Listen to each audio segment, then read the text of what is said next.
G'day, mate. 40 here. I hope you're ready to respect my rebrand. That's so important to me. Please, you must respect me, or I'm just gonna block you, or I'm just gonna ban you. So please respect my rebrand. All right, I have the right to my own delusions, and it's important to me that you mirror back to me this false self that I'm trying to project out to you. All right, article here in Bumble. Please respect Mia Khalifa's rebrand. So Mia Khalifa is a porn star, perhaps best known for doing pornography while wearing a hijab. So on TikTok, the woman briefly known as Pornhub's #1 performer is amassing a more supportive, more female fan base. Creeps and jerks will be blocked. So it seems like every few years, the media tell us about some ex-porn stars coming along and who is totally taking charge of her sexuality. And she is rebranding, and she's just turning her back on the porn industry, and she's just going forward. So here's the article, just came out today. Is this normal? Is this happiness? Social media superstar, right? Social media superstar Mia Khalifa asks. She's reflecting on her current state of mind while she waits for her berry lemonade, expressing disbelief at just how far she's come. I'm at peace. What is this? We're at the Mandolin, a Miami bistro. Khalifa suggested the spot. She was willing to drive 3 hours in traffic from her new home in the suburbs to get here. The house won her over with a large, quiet outdoor space that offers some much-desired tranquility. There are peacocks all over the neighborhood. They wander into our yards. 6 years ago, she left Miami. She swore she'd never come back. It's the city where she started her career and where her career started to ruin her life. So at age 21, fresh out of college, 2014, she moved to Miami because her then partner took a job there. So Khalifa got a job too at Fuddruckers, but her priority was getting breast implants. Considerable weight loss in her late teens left her self-conscious about her breasts, so she saved up and strategized for an augmentation throughout college. She reasoned that Beverly Hills was too expensive even for a short-term stay, but Miami struck the right compromise between affordability and caliber of surgeons. That practicality had guided her before. Khalifa was born in Lebanon, grew up in a D.C. suburb, went to the University of Texas at El Paso because it accepted the college-level credits she earned in high school, which allowed her to graduate sooner. Then she was approached by someone who offered her the opportunity to pose nude, and so she chose the name Mia Khalifa. And she worked for Bang Bros, and they wanted to leverage her proximity to the Middle East. So they gave her an idea, and she responded, "You mother effers are going to get me killed." So she's willing to do the scene that she claims may get her killed, but she wants to blame other people. Right? If other people suggest that you do something that may get you killed, and you're an adult and you go along with it, that's on you. The adult industry is no stranger to media stunts and irreverence, but the exposure her video earned her was unprecedented. Just the quality of her acting. Less than 2 months, her clip had garnered more than 1.5 billion views. Who would have imagined that a beautiful porn star from Lebanon, like doing porn in a hijab and getting a lot of publicity about it, would get 1.5 million views? She was declared Pornhub's #1 ranked performer. She began receiving death threats, right? Pretty much everyone in public life receives death threats. She got international news coverage. Even ISIS got involved by reportedly hacking her 2 million follower Instagram account, which was subsequently deleted by Facebook. Mia Khalifa defended the scene as satire, telling the Washington Post, "There are Hollywood movies that depict Muslims in a much worse manner than any scene Bang Bros could produce."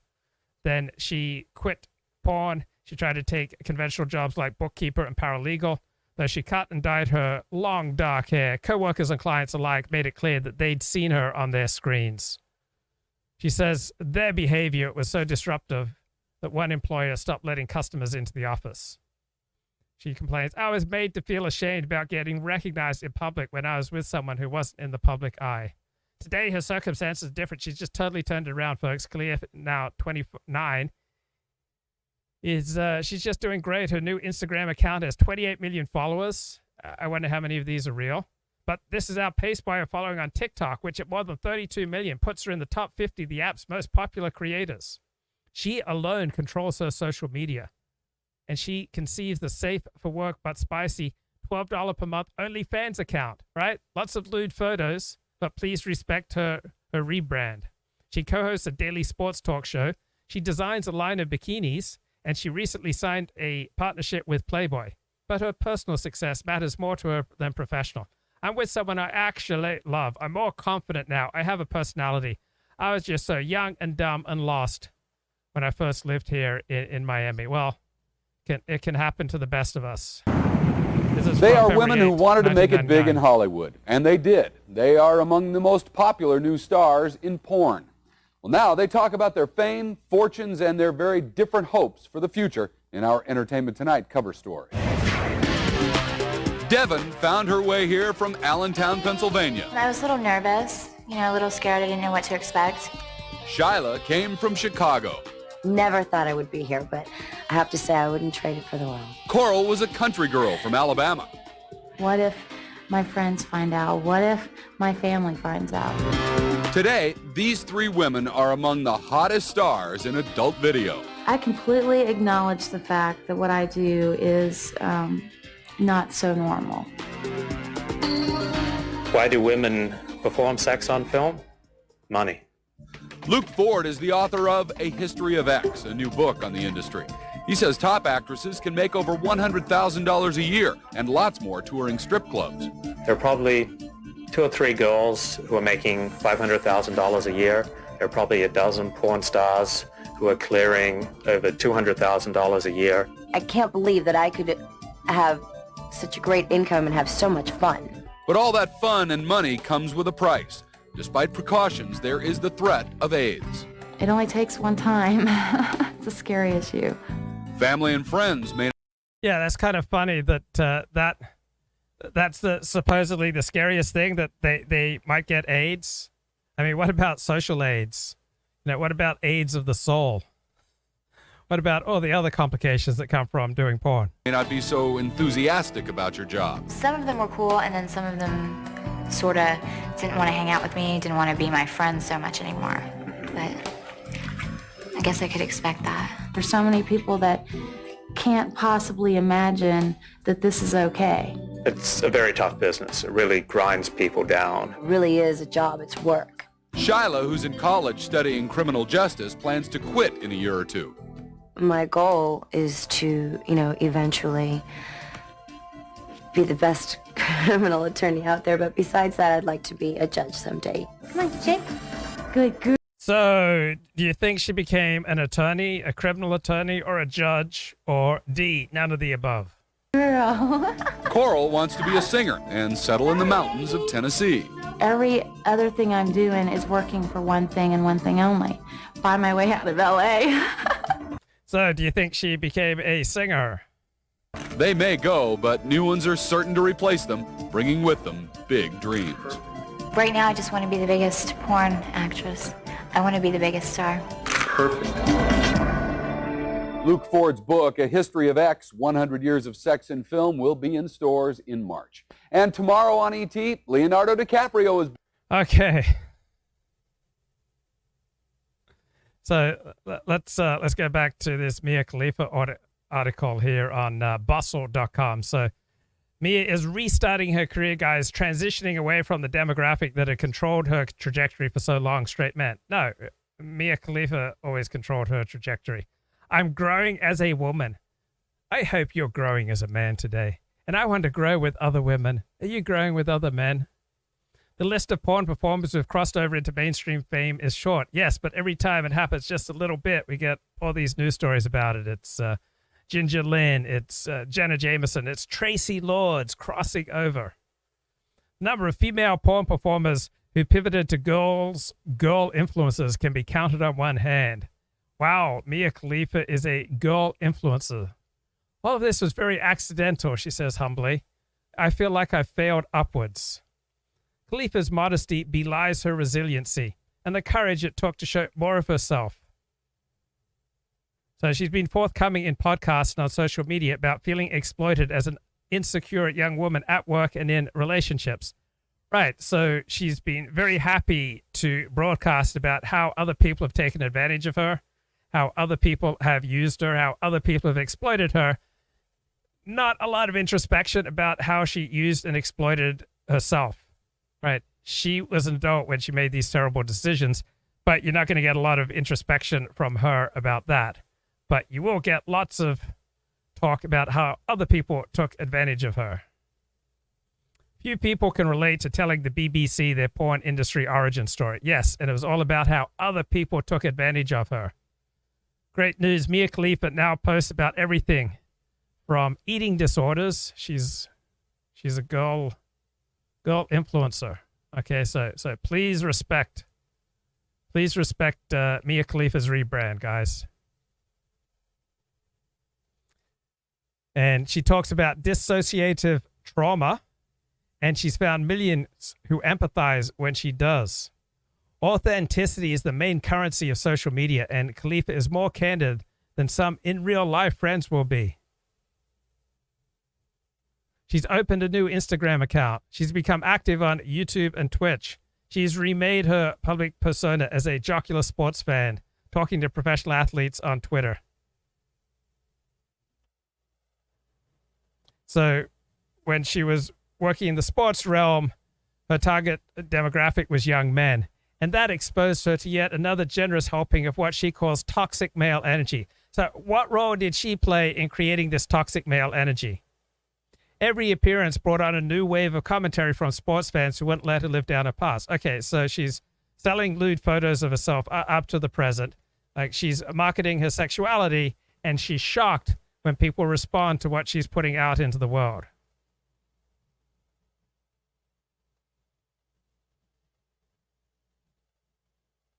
So her personality is now better showcased on TikTok, where she combines humor and sincerity, where she pokes fun at her cosmetic surgery, depression, and the origins of her fame. My Instagram is maybe 25% women, she says, but TikTok is in the mid-40s. That's why it's such a safe and fun platform for me. There are videos where my entire comment section is just women, and I can just sit there and go back and forth with them. Wow, that feels like what I've got going here.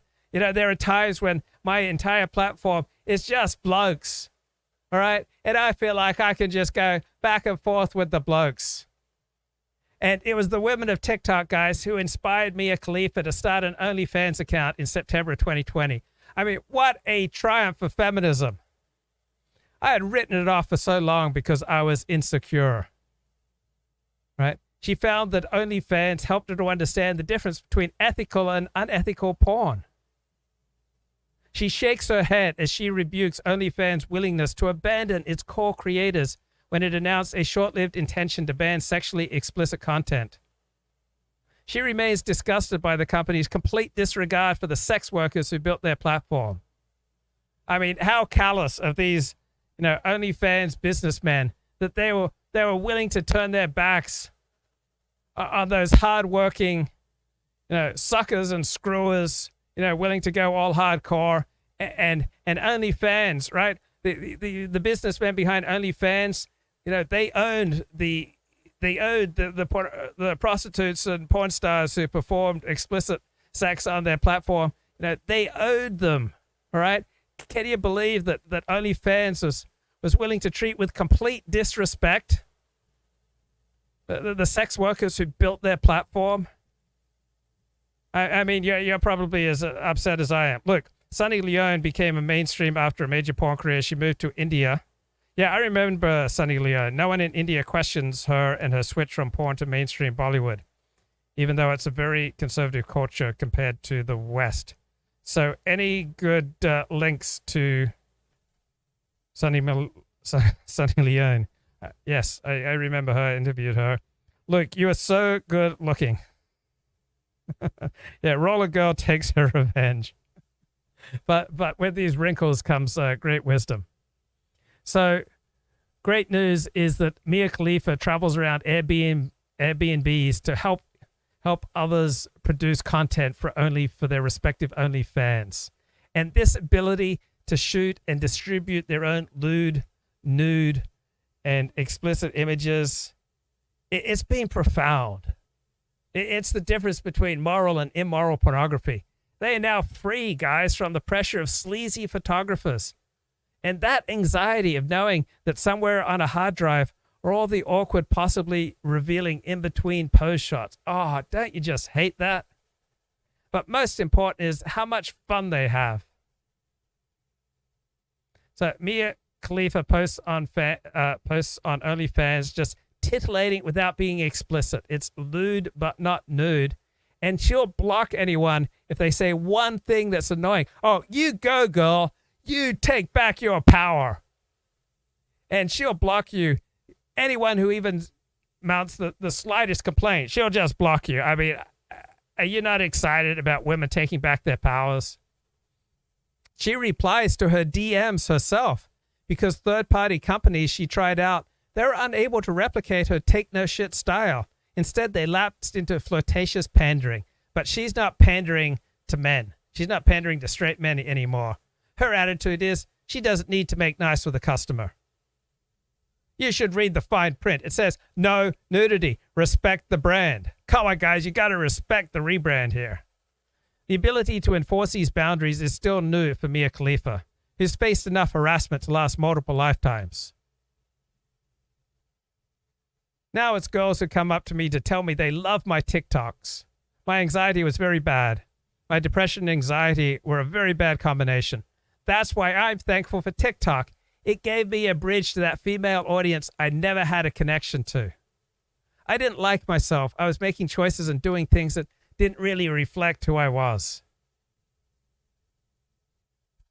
So she got married to an old guy when she was in high school. And then she got married to someone early on around her entry into the porn industry. And now she's dating some famous singer. So there's a happy ending here. So I just showed you a video with Shyla Foxxx. Okay, Shyla Foxxx, she did not become an attorney. She's become an owner at Stress and Anger Management Institute, the SAMI group. So Stress and Anger Management Institute, LLC. It offers the most advanced stress management research, positive psychology, and cutting biofeedback technology to help you train and overcome any areas that may be holding you back or keeping you stuck at your current level of life experiences. The key to managing stress is understanding how to identify and transmute counterproductive situations and decision-making skills. Guys, to live a happy, healthy, or prosperous life, Shyla Foxxx, aka Anutza Bellissimo, says we must focus our energy on that which will allow us to quickly, easily, and comfortably make all the necessary changes required to achieve our ultimate goals and desired lifestyle. The SEMI group aligns individuals with increased levels of communication, emotional intelligence, and stress management skills. It's a whole alternative to traditional therapy. It's all about emotional fitness, EQ. Okay, it's the silent resilience factor that can make or break our personal and professional lives. Developing emotional intelligence enhances communication, productivity at work, and balance in our own life. Wow. So, you today. Thank you, talk John. about a few things. So tell me a little bit about your backstory. How'd you get to be involved in stress and anger management, right? That's so right. this one point leads to the other. Yeah. So it's a natural Exactly. transition. Yeah. So tell me a little bit how you got to that, because obviously that's an interesting journey in stress, I guess. Well, I've been what we might call a serial entrepreneur my entire life. I think how far back do you want to go, John? Like my first and last quote unquote job, but all of my students are, part of the job. But I would say that really an entrepreneur since 18, 19, and always loved the idea of being in freedom is important to me. So being in control of my schedule, being in control of my life. And so that's really how I began working through the process of one business and experience leading to another. And so it was really when in about the 1990s that I began coaching before it was super popular. And before everyone was computers back then. When exactly. My cell phone was really big. It was like a block, It cost $3,000 in one day. Right. And so around 1999 or so, 1998, I began life purpose and career consulting for executives in transition and employees through large organizations that were being maybe laid off. And in fact, it was American Airlines who was having a big layoff. And I began working with their employees and looking at how they were going to move forward, and whether or not they were going to be continuing with the company, and or if they wanted to. Wow, this is awesome, man. This sounds great. She doesn't really get into some of her prior entrepreneurial experiences, but according to Boobpedia, so Shyla Foxxx was born December 21, 1972, retired American porn star and adult model of Puerto Rican ancestry, notable for her thick, natural curves, her huge breast implants, a penchant for dirty talk, a predilection for semen swallowing, and an unusual in the porn world ability to axe. All right, so she debuted at age 24 in the movie Gothic, enduring anal sex, double penetration, and multiple facials. She was soon given the lead role in Volume 16 of the seminal series Taboo. And then who can forget her performance in Amazing Ass-to-Mouth Cum Shots? I was surprised she didn't win an Oscar for that.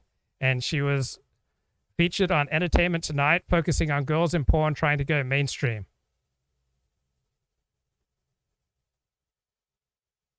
And then she also starred in Too Much with Jasmine St. Clair. It was a breakthrough film because it featured high-profile porn stars engaging in raucous methods of intercourse, including the single orifice double penetration. Wow. And she had an incredible work ethic. She said after one performance, "I'm pretty sore. I'll take a lot of ice packs and warm towels to soothe my ass, but I'll be here to do it again in a month. And my goal is to be the best criminal attorney out there, but beside that, I'd like to be a judge someday." So please respect her rebrand. Right? People can rebrand. That you can't just put them, pigeonhole them. And now you can find, she's got a whole Anutza Bellissimo YouTube channel, talk about anger management and how you too can live the life of your dreams. Pretty inspiring stuff. Jaden McNeil's his best friend, and then he says, "I'm going to destroy Jaden McNeil's federal agent. If you like him, if you promote him, I think you are doing something." So this is Ken Brown, a.k.a. Deep Left Joker, talking about Nick Fuentes is a federal agent. I've never heard Ken Brown say that about anyone else. Being wrong for yourself and also for others. I think it's very toxic. I think, again, these are all relative statements. So, 4 years ago, you could compare Nick to the broader alt-right and say, okay, well, he's better because he is not a pure ethno-nationalist. He believes black people can be allowed to stay in America. They don't have to be mass deported. He was, I guess, somewhat moderate on certain issues. And if you're a Christian, you could say, okay, well, he's not an atheist, he's not a pagan, he's a Christian. So there were different issues where you could say, okay, well, he's actually more moderate than the alt-right, and he's kind of moving the alt-right away from sort of purity spiraling, and that's a move toward a moderate vision, and so that's positive in some sense because people in the alt-right were just these out-and-out Hitler fans. But the problem is that Nick Fuentes is you want to talk about optics, the guy's talking about how he's Hitler, he's an incel, he's going after, he doesn't have any friends, he says Jaden McNeil's his best friend, and then he says, "I'm going to destroy Jaden McNeil's life." So, this is really bad. So people like Shyla Foxxx, Nick Fuentes, Richard Spencer, Mia Khalifa, they all chose the quick and easy fame that comes from being pornographic, right? So Richard and Nick engage in political pornography, as Ken Brown was calling it. They're going for the most visceral, compelling, back to blood approach to politics, which will always have an audience. Now, you'll generally attract an audience that is antisocial, as that approach is generally frowned upon. But you will compel, a passionate following.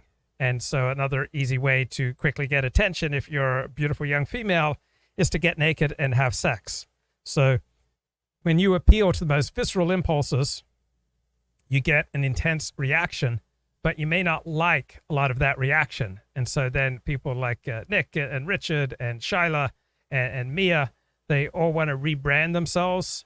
They want to use all the advantages of their fame, but rebrand it to create a happier, more comfortable life. But that's really, really hard to do. Like when you become best known for taking loads on your face, it's really hard to rebrand. And so whether you're you're Mia Khalifa, who took a lot of loads literally on her face, or you're a Nick Fuentes or a Richard Spencer, who's taken a lot of loads metaphorically on their faces online through the crazy choices that they've made.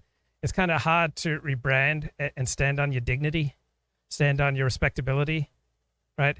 When you choose to go into the gutter, right? So Richard Spencer loved it when people would Heil Hitler him, and when people would treat him like some Nazi leader, right? That gave him a tremendous charge when the whole room would give him Heil Hitler salutes.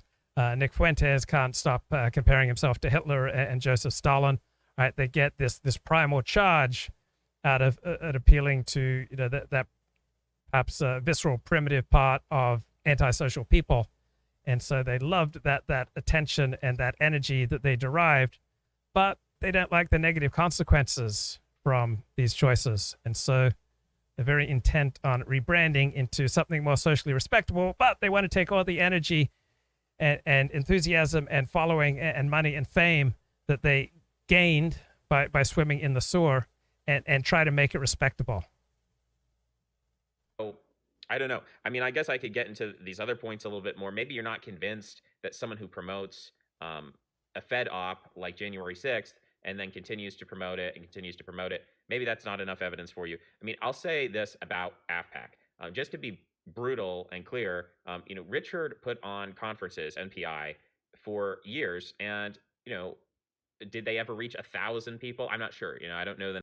And Half Galician says, this guy's voice is too effeminate. Stand up, do a push-up, talk like a man. Or you can mock Ken Brown for many things, but one thing he's not is toxic. I don't think he's dangerous. He's seems fundamentally a pretty decent person. So I don't detect much that's dangerous about this guy, right? He conducts things on a pretty high level and seems to conduct himself pretty honorably. The numbers on that, but I'm pretty sure they had hundreds of people, and did they have, sitting Congress people or sitting members of the government? No, but on the other hand, there were no disavowals. Like, there were people who went high. So back to this article on Bustle, please respect Mia Khalifa's rebrand. And so I know Mia Khalifa did not write the headline, but it likely embodies her approach. Like, guys, come on, please respect my rebrand, which also feels a lot like what Richard Spencer's doing these days. Guys, please respect my rebrand. And we're talking Richard, Nick, Mia, three people who are at war with reality. Now, there may be happy endings here. I'm not sure.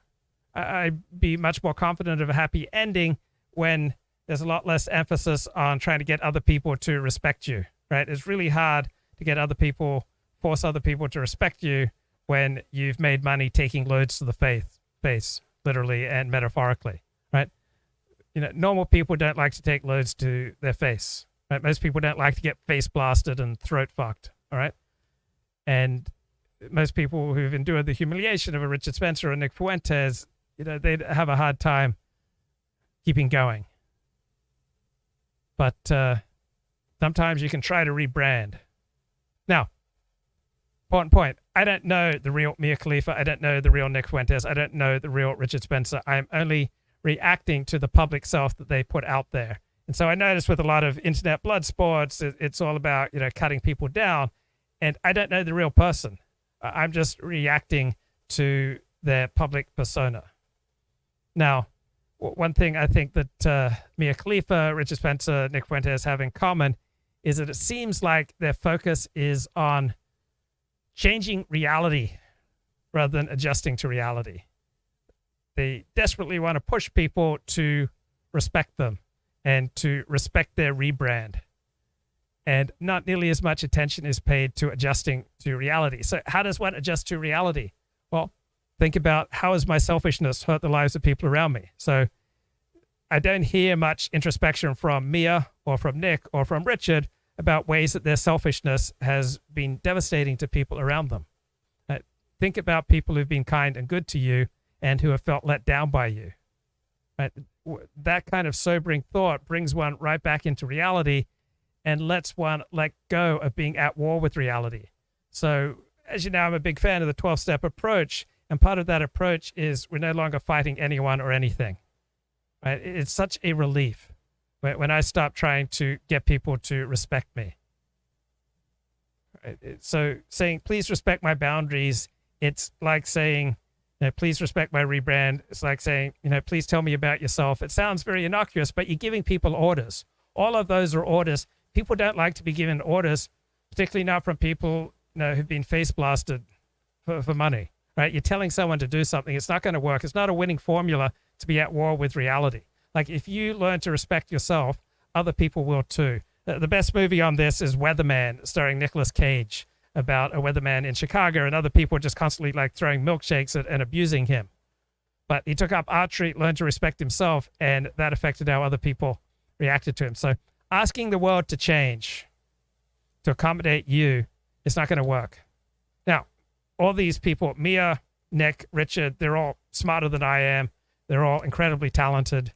Right now, they're going through some delusions, but you'll know when they've come to some inner peace and some ease with themselves when they're less at war with reality, they're less concerned with how you regard them, and more concerned with how they regard themselves. When they learn to give themselves that acceptance that they so desperately want from other people, right? You want other people to accept your rebrand. You want other people to accept your boundaries. Well, do you accept your rebrand? Are you at peace with yourself? Profile people, you could say Jared or Diom, or you could throw out different names there of high-profile people. There was no line, there was no deception, there was no disavowals. Whereas, you've got the people who go like MTG or GoStar who go to this AFPAC, and then afterwards they're like, no, I disavow, I don't agree with any of that.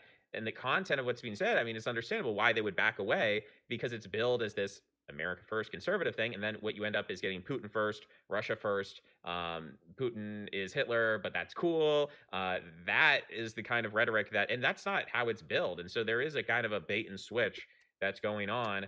I don't think it's sustainable. I think the thing is imploding. I think it's a cult. I think, we've seen this before. We've seen the rise and the fall of the alt-right. We saw the rise of America First. I think we're seeing the fall of America First. The time to jump off this whole train was 4 years ago. When I came up with the term minoritarian 5 years ago now. And that was my response to this whole thing. Because I said, well, there's this libertarian to alt-right pipeline. People need an exit path. For a lot of people, that was America First. I said, no. America First, that's populism. That's not going to work. We need minoritarianism. Made the arguments for that. So that really the right time to get off this train was 5 years ago. It's 5 years kind of too late, but better late than never. Like people who are continuing to stick with this, people who are continuing to argue for this, people who are trying to make marginal improvements around the edges. Oh, it's just like a personality conflict, or we can reform this, or we'll just do it a little bit better. I mean, just to give you a little prognosis and prediction, I think that there's basically, in the same way that America First was originally billed as a big tent, which in some ways it still is. It's got Milo and Laura Loomer and Michelle Malkin and Bryson Gray and all these people, Kanye West fans. It does kind of have a weird big tent, but at the same time has become a bit of a cult. But initially it was to say, okay, well, we're not pure ethno-statists. We're not pure like neo-Nazis. We're not pure like anti-Christian pagans. Like we're going to be broad. We're going to be inclusive in some sense. And, anyone could be America First. And so it was really billed implicitly as an anti-Spencer group. It was a response to Richard's alt-right. Okay, we're not doing that. We're going to have America First.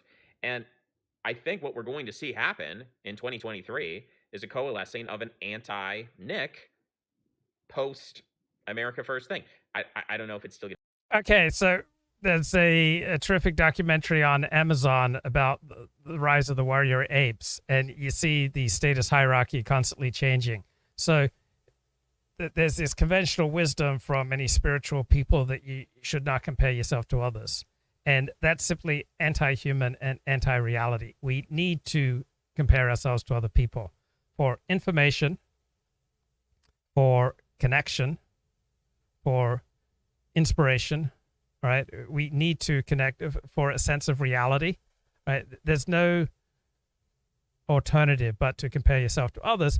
But you can compare yourself to others and be dragged down by it. So I can be doing a live stream right now, and Nick Fuentes might be out doing live stream at the same time, getting 8,000 live viewers. So I can take that information. I can even study it. So what is Nick doing to get 8,000 live viewers? What's his formula?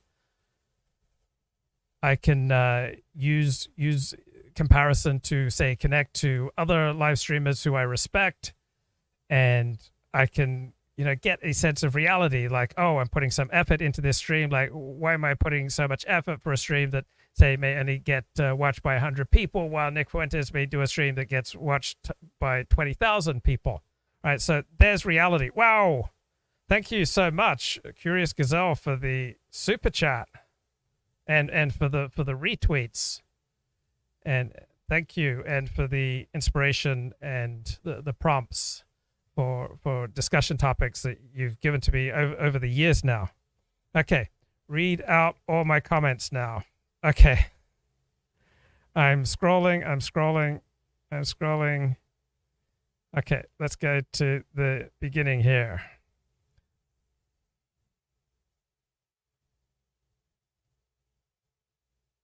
Look, show your audience Sunny Leone's relaunch as a Bollywood star in 2014 with the song Baby Doll. The problem is I'll probably get a copyright strike if I show that song. So I'm happy to show things that would not get me a copyright strike.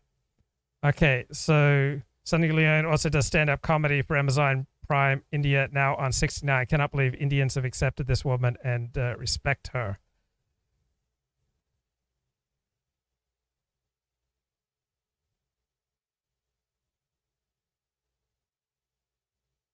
Look, there's an Islamic scholar in the United Kingdom who's popular online, calls himself Mufti Abu Lay, who was caught up with pornography. Yeah, you never get to graduate from being a man, right? To be a man is to be vulnerable to the lures of pornography and to being vulnerable to the lures of attention and recognition and appreciation. Right? If I'm spiritually centered and I get a little bit of attention, recognition, appreciation, I don't get intoxicated from it. But if I'm having a hard day, I'm off my spiritual center. I'm not well aligned. I'm feeling sorry for myself, and then I get a little bit of attention and appreciation. Then I get intoxicated by it. And so ideally, appreciation, attention, it kind of blows through you like a warm breeze. But when you're needy and the attention and appreciation just, intoxicates you, okay, then that's dangerous, because you'll love that hit so much, you'll keep coming back and you'll keep tapping the source of that hit of appreciation, and you'll get into a ton of trouble. So men by nature also highly hierarchical. They're always trying to find ways that they're better than others. They're always, looking for opportunities to lead out, to, assert themselves vis-a-vis other guys, to, attract female attention, to become a leader among men, and to be desired by women. This is just built into our genetic nature, but how we express that and how powerful it is over us, and if it intoxicates us and leads us down a destructive path, right, there we can do some things so that these basic primal desires either lead us off course, or they provide fuel. They provide the energy and the strength that we need to do something that is socially useful rather than something that is antisocial. Curious Gazelle has the pimp hand in this chat now. Luke falls off the fap wagon every other day. No, bro. No fap. God, strike me down if I have fapped since June of 2013. So we are coming up on 9 years no fap. Like, I should be going around speaking in mosques, churches, and yeshivot about the path of mastery. Okay, so keep your hands where I can see them. So I started blogging in July 3rd, 1997. Within an hour of getting home with my first real computer, my first real PC, I started blogging on AOL. And as I started writing about dark stories such as I made my name reporting on an HIV outbreak in the pornography industry. And it seemed like every month or two, some new porn star would test positive with HIV. And then I eventually tracked down the person who was most likely to have been patient zero, Mark Goldberg Wallace. And that ended that particular pandemic, which went from about 1995 to 1999. But when I was going out there and researching and reporting on this very dark story, I got a lot of the following comment: when you gaze into the abyss gazes into you. If you stare into the abyss, 40, the abyss will stare right back at you. And this is a quote from Nietzsche. It's kind of an impressive comment, right? It really takes you aback. And I have to admit that when I was blogging, and I was blogging for a living, and I was getting a lot of pushback and death threats from the industry and getting knocked around, and I wasn't just the innocent aggrieved party. I made some reckless mistakes. I was sometimes mean. I was sometimes unfair. I was frequently self-aggrandizing and reckless, right? I was sometimes treated other people carelessly, and I unnecessarily hurt other people, and they reacted. So I was the primary cause of my own misery. But in all that contention that I was a part of for the approximate 10 years that I was blogging about the porn industry, I sometimes felt like I was just losing it. I remember there was one evening where I even looked up online zoological material. Let's just leave it there. We're a very elevated audience. I don't want to go into more details than that, but suddenly for the first time in my life, I had an interest in zoology. And I remember thinking, wow, I've really hit bottom this time. And so I sometimes thought, wow, I am gazing into the abyss. Maybe the abyss is gazing back into me. And, maybe I've got a problem. And maybe Nietzsche's right. When you gaze into the abyss gazes back into you. But then I realized, why do people like 40, spend so much time gazing into the abyss? Why do people like Nick Fuentes or Mia Khalifa or Richard Spencer or Mike Enoch or Eric Stryker? Why do we spend so much time staring into the abyss? And it's because that's where we get our sense of importance, right? Oh, no, I'm the tough guy. I can look evil straight in the eye. I'm the real man. I can go do battle with the devil. So it's kind of prompted toward these thoughts by a thread on Steve Saylor's blog about Nick Cave's model actor's son, Jethro Lazenby, just recently died. So Nick Cave, the singer and the actor, has 4 kids. Now 2 of the 4 have died. And so there was a comment on Steve Saylor's blog. Notice how many of these singers who specialize in darkness, that they're not really able to have a stable existence, and they're able to successfully raise stable children. Like Janis Joplin, Billie Holiday, Nico, Amy Winehouse. This staring into the abyss seems to damage girls even more than guys. But certainly guys who make their name staring into the abyss, they have a great deal of trouble as well. Whoa, another super chat from Curious Gazelle. Thank you for being you. Wow. Thank you.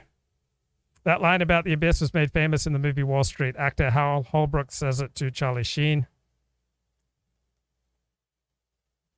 Luke's got one hand on the helm. Thank you, Elliot Platt. I appreciate that. So Nick Cave, 2 of his kids have died. And so it just makes you think about those public performers. Manson, who's that singer Manson, who specialize in darkness. They seem to get into a lot of trouble. So this Jethro Lazenby, his mother was a model, Australian model, Bo Lazenby. And this isn't the first kid of Nick Cave who's ended up dead at an ungodly early age. So this Lazenby was jailed in 2018 for a number of violent attacks on his then girlfriend. More recently, he physically attacked his mother in March. Found guilty of unlawful assault. He is diagnosed with schizophrenia. He was released from Melbourne Remand Centre last Thursday on the condition he undergo drug counselling.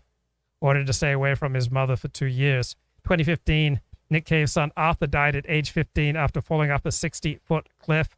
The teen was high on LSD at the time. Nick Cave wrote about Arthur's passing in a letter to a fan who had experienced similar losses. It seems to me that if we love, we grieve. That's the deal. That's the pact.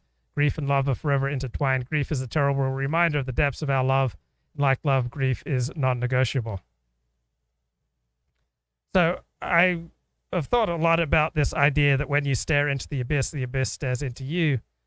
And then as I get older, I realize we stare into the abyss for a reason, because it serves us. Right? It gives us a feeling of importance. It gives us a feeling that we are the brave ones. It may be a source of income and prestige and status for us, that, you know, we're willing to look into the darkness, that we're willing to, you know, wrestle with the devil. But what type of person spends a lot of time staring into the abyss? Someone who's not normal, doesn't have normal levels of human connection. If you're a normal person with a family, you prefer, instead of staring into the abyss, you prefer to stare into the eyes of your spouse. You would prefer to stare into the eyes of your children. You prefer to stare into the eyes of your friends and extended family and community. Right? That's where a normal person spends his time. So what kind of person spends a great deal of his time staring into the abyss? Like a Mia Khalifa, a Luke Ford, a Richard Spencer, a Nick Fuentes, a Mike Enoch, an Eric Stryker. Right? We are people who have not had normal levels of human connection. And so when you don't have that normal level of human connection, you are then desperate for meaning. And out of that desperation for meaning, you go in some strange directions. There's a story in the Talmud about this. It's called Pardes, right? It's a legend about 4 rabbis of the Mishnaic period, so in the 1st century of the Common Era, who visited Pardes. That's the orchard of esoteric Torah knowledge. And only one of the 4 succeeds in leaving the orchard unharmed. So 4 entered the Pardes: Rabbi Ben Azai, Ben Azoma, another Aker, and Rabbi Akiva. So one looked into the esoteric, looked into the abyss and died. One looked and went mad. One looked and became an apostate. And then one entered in peace and departed in peace. So it's not necessary that if you look into the abyss that you become deranged. But the type of people who are most attracted to the abyss tend to be deeply disturbed, right? There's a reason someone's staring into the abyss, whether it's Luke Ford for much of his life, or a Nick Fuentes, or a Richard Spencer, or a Mia Khalifa, or any porn star, right?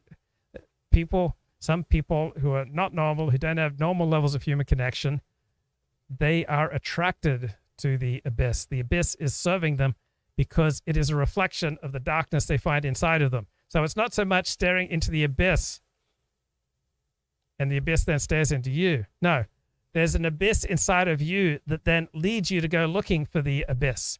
It's like when I was 2 occasions at about age 7 when I was lighting fires, all right?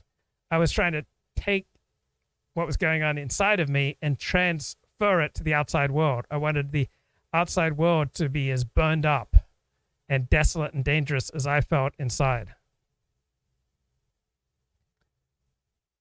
So here's a version in the Babylonian Talmud, which is probably the best known version of this legend of Pardes. So 4 entered the orchard: Ben Azai, Ben Zoma, Acher, and Rabbi Akiva. Rabbi Akiva says to them, when you come to the place of pure marble stones, do not say, water, water, for it is said, he who speaks untruths shall not stand before my eyes.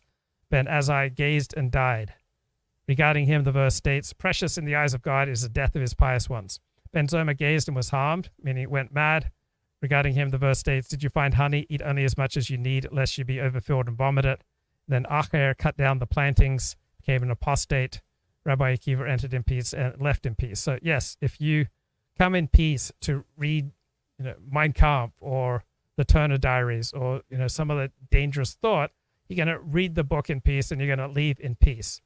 But if you have some inner darkness, that you're seeking to get replicated outside in the world, you will find the darkness in literature or in podcasts or in YouTube videos that you so desperately seek. Going to be called America First. I don't know if it's going to be called American populism. There's something American populist movement. I don't know. You've got people like John Doyle, has a big audience. Seems like again, I disagree with all these people politically, but he seems like he's smarter than Nick. He seems more well put together, relatively speaking. You've got people like Jaden. You've got this Simon guy. You've got who else is willing to jump aboard the anti-Nick train? I don't know the rest of the cast. Mr. Medicare was a fairly large audience. So you have a group of people who seem to have competence, experience. They seem to hate Nick. They seem to want to move in a more moderate direction where they can kind of reconcile with figures like Charlie Kirk rather than steaming forward with the Hitler jokes. Which again, the thing about Richard is he did this Hail Trump speech and everyone's, oh, that's bad optics. You can't do that. Richard never said he has never said anything. You can't find any, I mean, maybe what private tape will come up, but you can't find any tape at all, public or private, that I know of where he says, yeah, Hitler is a great guy. He's awesome. I love him. You're not going to find that, because even though I think, Richard probably does think that, he understands that, I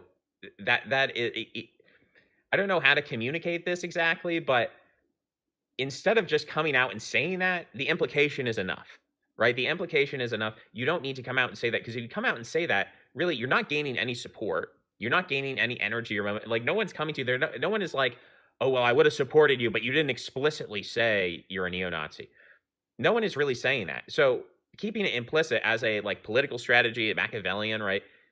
It makes sense. It makes sense why you would do everything up to actually signing the dotted line. And so Nick is just, he's out there and he's making these jokes, and people can say it's just jokes and it's just irony. But let's repeat that sentence again. It's just jokes. It's just irony. It is not a serious political movement. And so why is he trying to dox people? Why is he trying to ruin people's lives? Okay, so the irony bros are a response to online deplatforming and social opprobrium and ostracism that happened when the alt-right went off the rails with Hellgate and Charlottesville. So humor and irony are sometimes an adaptive response. They're sometimes a pretty good approach.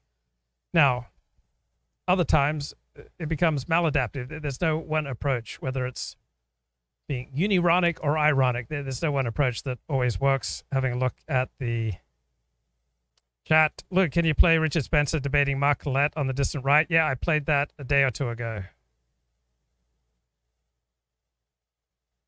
E. Michael Jones says that the Supreme Court leak on abortion is ethnic warfare. That Mike Enoch put all his eggs in the basket of people who talk about physiognomy is real all the time is the eighth weirdest thing about him. Chat says, isn't the Australian equivalent of redneck white trash basically the term bogan? Yes. Was I white trash? I don't think so. I remember when I moved to Auburn, California, which is about 40 minutes drive north of Sacramento. That's the first time I ever heard the term white trash. So I grew up on college campuses. So I don't ever remember hearing the term white trash until I was 14, moved to Auburn, California. And it was in the foothills, and people were often moving there to get away, God forbid, from black people.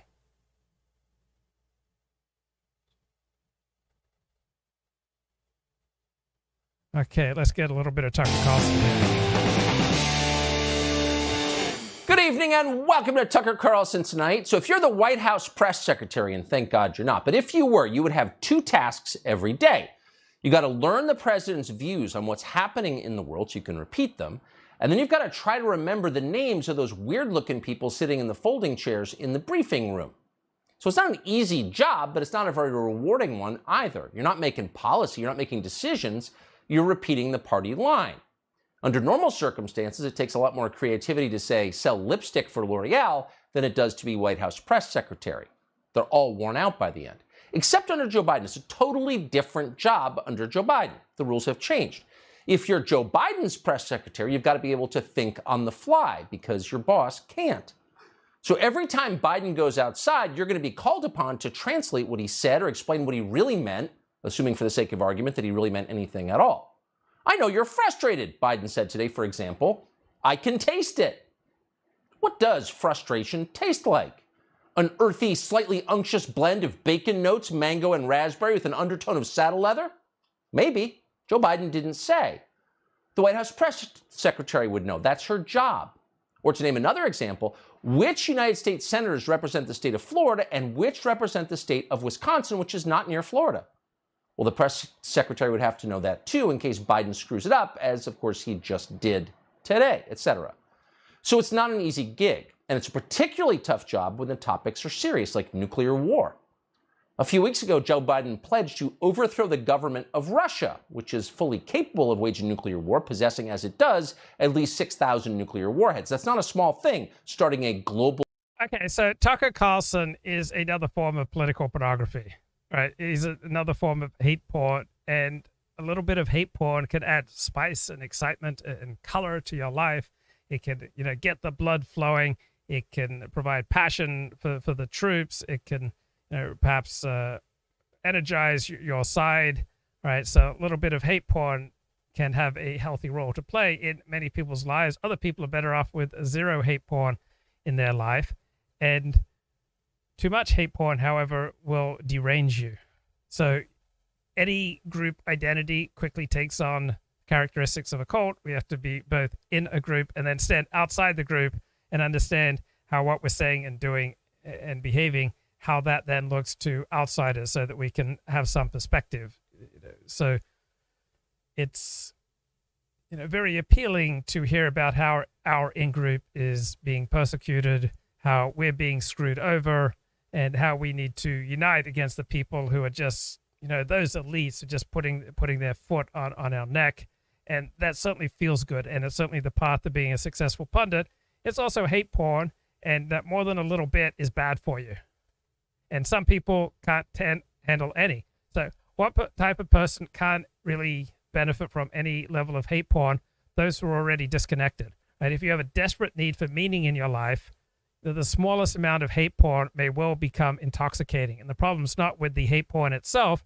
The problem is your desperate need for meaning has made you unstable and reactive and explosive, and you could fire off in any of 12 different random directions in your desperate need for meaning. Now, if you have family, you have friends, if you're connected with other people, then a small amount of hate porn is not going to do any harm.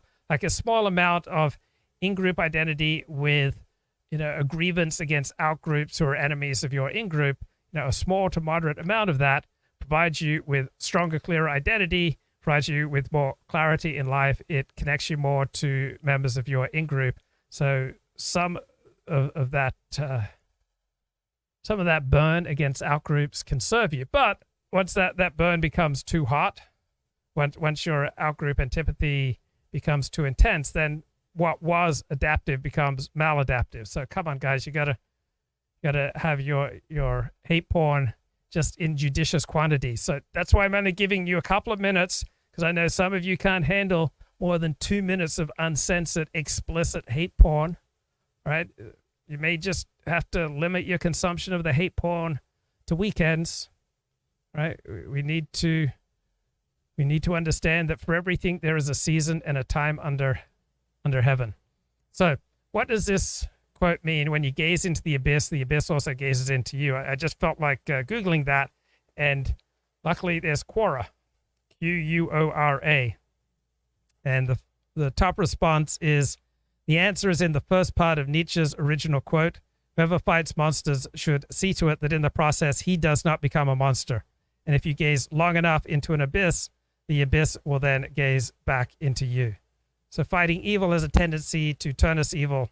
Key part of this is the end justifies the means. We believe polluters are killing the planet, so we decide to commit violence against them, and that is justified. Eventually, you may feel that murder is justified, or abortionists are murdering babies, so we decide violence against them is justified. Eventually, we feel murder is justified.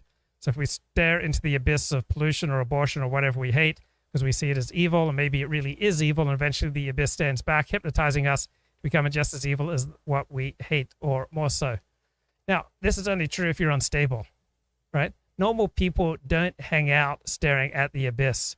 So this concern about staring into the abyss and the abyss staring back into you, it's mistaking the symptom for the problem, right? Staring into the abyss is not the problem.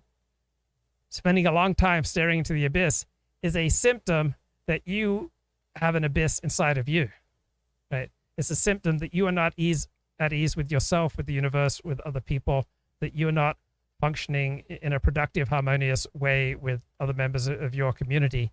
And therefore, because your real life is a failure, you're burning up inside and you want a distraction. And so you feel an attraction to staring into the abyss.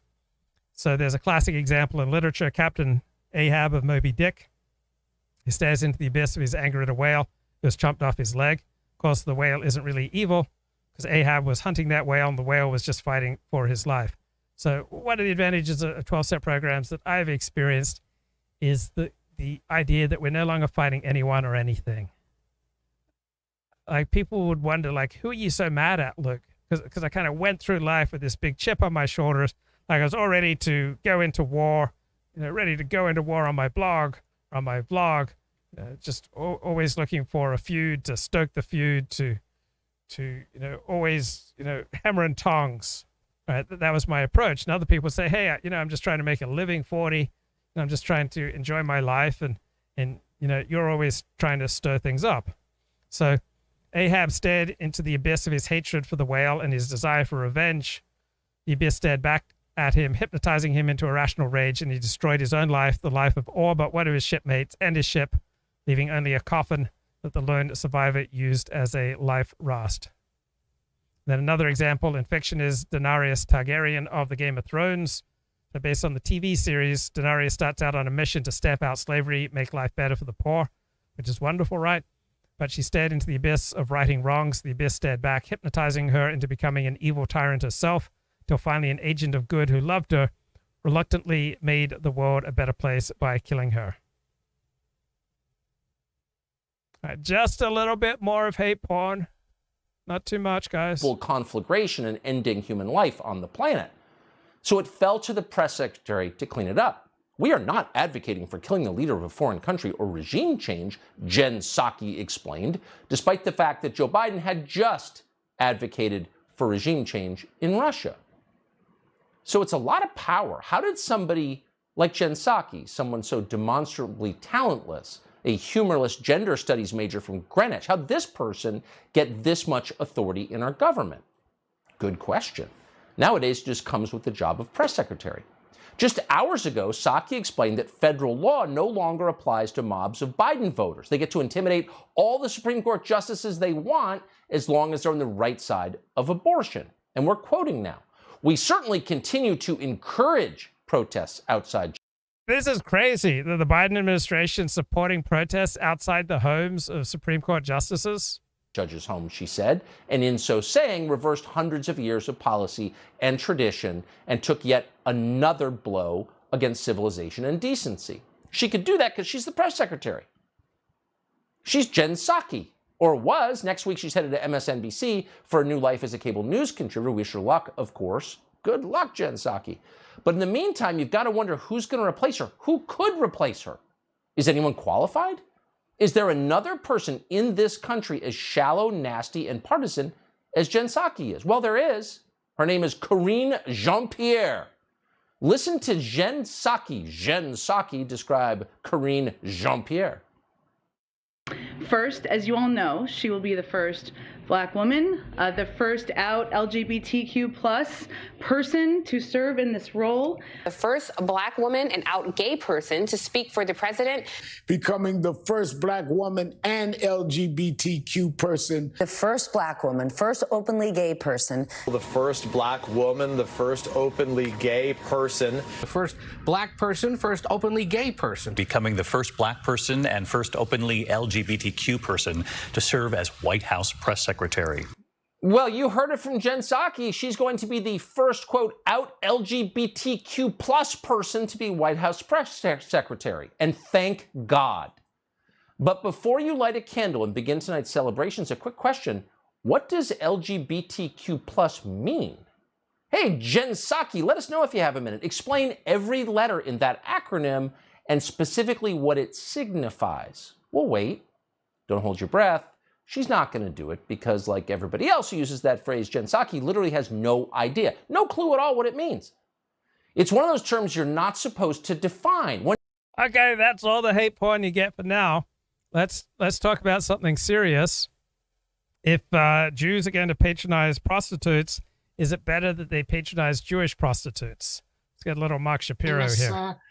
Comments of the Akedas Yitzchak. You had communities in Spain, at least one community, but I recall it was more than one, where you had a problem because the men were going to the non-Jewish prostitutes, and that that could be the death penalty, and it created all sorts of problems. So you had this community that established. The rabbi agreed to it too, that you establish a, for lack of a better word, a whorehouse, a Jewish whorehouse. The prostitutes go to the mikvah. Everything is fine, and that lessens the sin. And the Akedas Yitzchak there said that even to raise this as an issue, and there was, at least in that community, under rabbinic guidance, they thought that that was okay. He said that this is the biggest disgrace of it all, because when you deal with matters like this, you're not looking at what technically is more of a prohibition or less of a prohibition. The very fact that the community itself would give justice, it would justify this practice and make it official and arrange it, that gives it the imprimatur of the community. So I would say the same thing to Rabbi Duchovsky. And by the way, if he was a Haredi, I get it, because what does he care what, if the state of Israel was violating it, that to him wouldn't have such a meaning. But he's actually a Zionist, Rabbi Duchovsky. I have a letter of his, which I found in the archive. And Laponia says, if anyone else spoke the way that this guy does, mixing up two languages, they would be considered insane and stupid. No, he's speaking to a particular audience who is literate in both languages. So Mark Shapiro did his PhD in Jewish thought at Harvard University, in which he affirms that he's a Mizrahi, right? So I would think I'm a little... So Haredi means non-Zionist, traditional Orthodox Jew. Mizrahi means modern Orthodox and Zionist.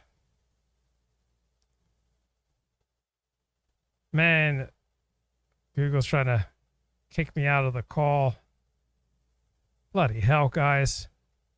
Kind of Jew get a break. Surprised that he doesn't see the problem with the city, the municipality itself, having a system where there's Chilul Shabbos. But I encourage anyone who's interested to look at the tshuva, the article he has. If I go to a strip club, should I insist the girl go to a mikveh before a lap dance? I think you should ask your rabbi. Right? You need to ask a major league rav and get a response from someone who's learned in Torah. Now we're going to come back to the Chasam Sofer, Moshe Sofer Schreiber, when we look at his view of emancipation. When we get to a next generation, one of the big issues here is emancipation, and do we accept it? Do we want to be part of this new world? Because the reform argument is that the traditionalist Jews, they're Jews of the ghetto, they're Jews of the past. If you want to be a modern person, you need to come in our direction. And it's Rav Shamshon Raphael Hirsch is going to provide the greatest response to this, that no, you can be a 100% traditional Jew and also take part in the world, everything that's on there. But the Moshe Sofer, as we'll see, provides, and he's not unique in this, there's many who felt the same way, the justification, dafka, for the reform argument that the traditional Jews only want to remain in the ghetto. And there's no question, as we shall see further as we move on, how he's a pivotal figure. He did a great deal in holding back the danger of reform. He gave sustenance to the traditionalists.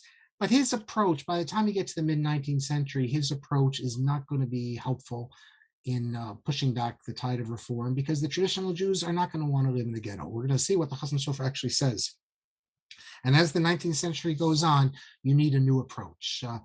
And it's very interesting when you read the Chasam Sofer, he has, I don't know what you call it, a certain, even though he lives into the third decade of the 19th century, a certain naivete that works fine in the ghetto, but the idea that this would work outside the ghetto among more westernized Jews, it wasn't going. So rabbis, the traditional rabbis liked it when Jews were confined to the ghetto, because that way they'd be less likely to sleep with non-Jews, less likely to assimilate.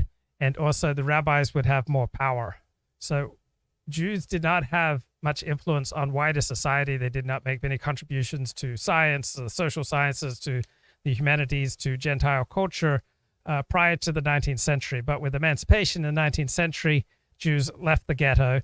And when they did that, the power of the rabbis was considerably diminished. In America, for example, rabbis have far less power. They only have the power of persuasion compared to the real life power that they had to control people back in the old country in Europe. Going to work. And I believe maybe the Chasam Sofer is just fine with having his 10% or even less committed Jews, but this wasn't able to, when you do. Right. So many of the traditional Orthodox rabbis, they'd rather have 10% of the current number of Jews, but committed to Judaism rather than wishy-washy Jews. So when Napoleon invaded Russia, the traditional Jews, the traditional rabbis prayed for the victory of the Tsar, because that way Jews could stay in the shtetl, in the pale, in the ghetto, while the more modern Jews prayed for the victory of Napoleon because they believed that he would emancipate them. With a place like Germany,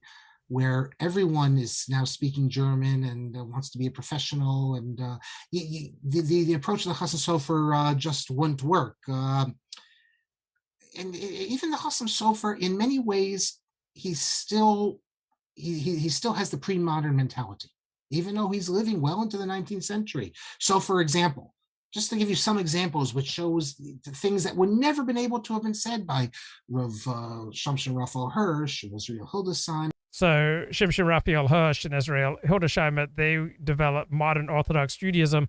So modern Orthodox Jews, by and large, they look and act like non-Jews, except for when it comes to specific religious obligations, such as keeping the Sabbath and keeping the Jewish holy days. Member of Nasheed of London, to be distinguished from the teacher of the Chasam Sofer, who were modern Rabbanim with modern educations. All of them had the two of them had doctorates, and Nassim Adler, I think, had the first doctorate in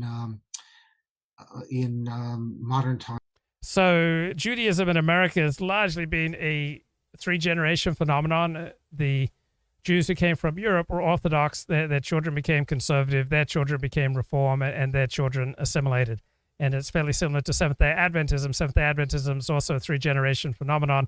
I was raised a Seventh-day Adventist, so the first generation of Seventh-day Adventists tend to be ferbrenta, enthusiastic, and traditionalist, and very much embracing the church's distinctive teachings about how we're living in the time of the end, and there'll only be 144,000 elect souls who will be saved, and Jesus is in the most holy place in the heavenly sanctuary, judging the saints.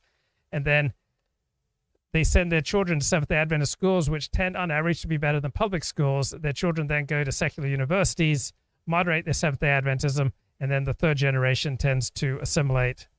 So Seventh-day Adventism tends in the West to only last 3 generations.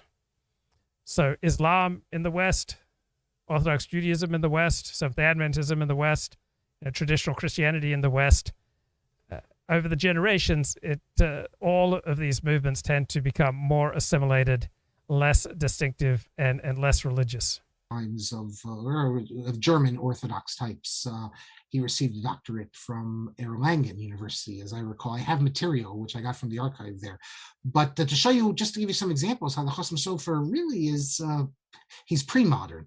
So, for instance, the Chasam Sofer says that, I'll just give you some famous examples, that he questions whether the results of Gentile, and that was a time when scientists were studying anatomy very seriously, he questions whether the results of scientists who are studying human anatomy, we can use them. Because after all, Jewish bodies have only consumed kosher food, and we don't give our bodies to be operated, dissected on.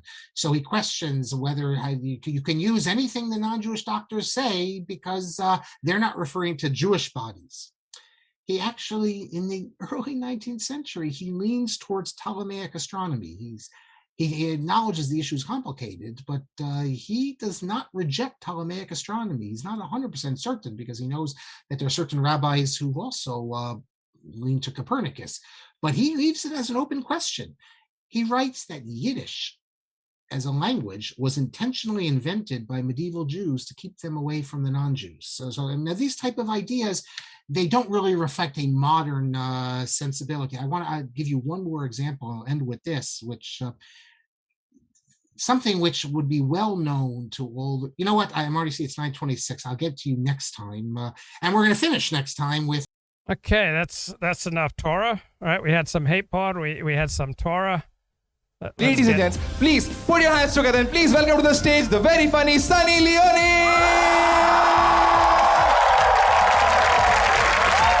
Wow. Yeah, I'm here. I never in my life thought I would be doing this, by the way. So, my name is Sunny Leone, and you all know me for something I've done in my past. That you all have judged me for, and that I might be a little ashamed of. Masti Zadeh. So, I just want to get this out of the way, because I know what you all are thinking. Sex, sex, sex, sex, sex. Chotu. This fan really sticks out in my mind. She comes up to me with her baby and she goes, "Photo lo, ye aapki fan hai." Take a picture, she's your fan.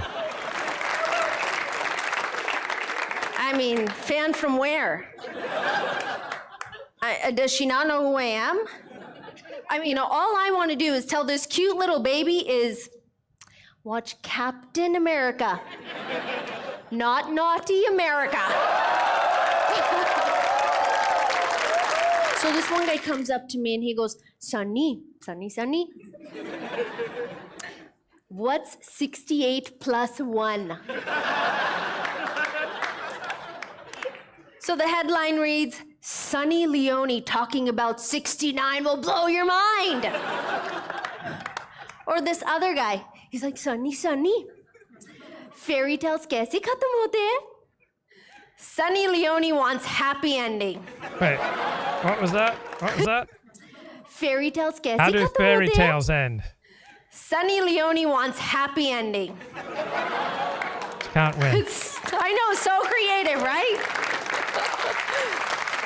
Bollywood and adult films are very different. In adult films, you know who's gonna screw you.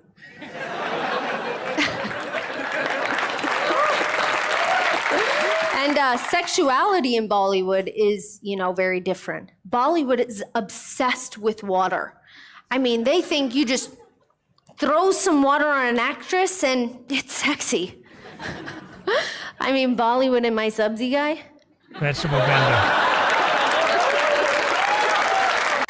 This Saturday, I don't know if you're aware of it, was 420, and so it was a madhouse over there. It's April 20th? No, 420. Yeah, it was April 20th, but 420. You know 420. No, what's that? How do you not know? You've never heard of 420? Well, it's a big deal. I mean, it's real popular in the culture right now, and everybody's wearing 420 shirts, and you see 420 bumper stickers, and everyone's talking about it. 420 is a code term used primarily in North America that refers to the consumption of cannabis, and by extension, a way to identify oneself with cannabis subculture. Observances based on the number 420 include smoking cannabis around the time 4:20 p.m. as well as on the date April 20th. No, what date is that? What year? This was around 1970. No, this. Anyway, a widely discussed story says that a group of teenagers in San Rafael, California, used the term in connection to a fall 1971 plan to search for an abandoned cannabis crop that they had learned about. 420 was the birthday of Austrian-born German politician and the leader of the National Socialist German Workers' Party, a fella went by the name of Adolf Hitler. But this guy, there's a picture of him. Adolf Hitler, very compelling kind of a figure. Odd-looking duck, but there's something about his eyes. Hypnotic. His eyes are almost entirely black. He was a decorated veteran of World War I. and he joined the war. Hold the fort. He hated Jews. I'm sick of these kind of characters. I think we should kill Hitler. Me and you go suicide, kill him. Yeah, it was like he died 50 years ago, probably. Did he? I didn't even know he was sick. He wasn't, well, no, that's fine. I wish I could find a Hitler of today and go kill him. Disavow. I'm sorry. Annie, this is Priyanka from Indian Express. Making a reference to the first episode, I just saw it. And during the interview, you said something remarkable that a porn star has the nerves of steel to strip and to go out there and enjoy what she or he is doing. And we hardly associate enjoyment with porn. We never talk about people. We always say that they might have been victims of circumstance. We never say that they might have gone into porn industry by choice. How unfair do you feel that we categorize porn stars either as villains or vamps or people who are victim of circumstance? Well, I think that for a country that has one of the largest consuming, adult people who consume this material, I think it's really odd that people would think that way. But I think what people are missing is it's a very personal choice. We don't go, hey guys, guess what I did this morning? That doesn't happen. Right. Why is it important whether or not it's a personal choice? How is that significant? It was my personal choice to roll around in dog poo this morning, but it was my personal choice, guys. Don't judge me. Happen ever. We don't talk about those things. It's a very personal thing for most people. Very personal. I think that this is maybe your view or maybe the view of a very small percentage of people, but not the view of the mass majority of the entire world. Otherwise, it would be an industry that would be down the tubes and not flourishing. Greeting! Right. Yeah. Hi. Sunny, the narrative regarding you has been very tricky. Your performances have been banned in the past. Politicians have objected that they have made a remark. There have been, every time there has been a major rape, your name has been somehow dragged into the controversy. Do you often feel victimized or being targeted for who you are? I don't see myself as a victim, but a soft target, maybe. I believe that people... Okay, from one and lawyers and environmental to studies and all the other things that hold up construction or destruction of something. Anyway, there was no rush. And we have aerial photographs showing Treblinka being dismantled. So it was not pristine. The Nazis made an effort to erase Treblinka. Again, we have the aerial photographs showing the erasure process. Foundation is removed, buildings removed. And so I don't want to talk to these guys anymore. They're not even worthy of pitching me a question. These are people who don't read history books, don't know history, don't know dates, don't know anything. I had a guy, it's another thing that really compelled me to say I'm not talking to the wackos anymore. There's a guy who came onto a Twitter thread with me and claimed that at no time were more than 300,000 Jews under Nazi occupation.